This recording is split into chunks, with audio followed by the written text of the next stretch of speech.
How to install a hard drive disk. Step 1. Get a hard drive swag. Step 2. Mount the hard drive.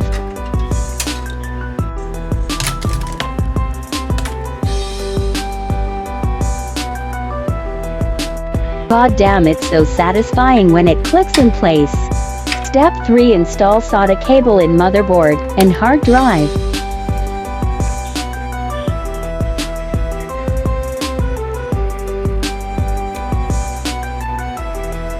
Step 4. Plug in power SATA cable from PSU.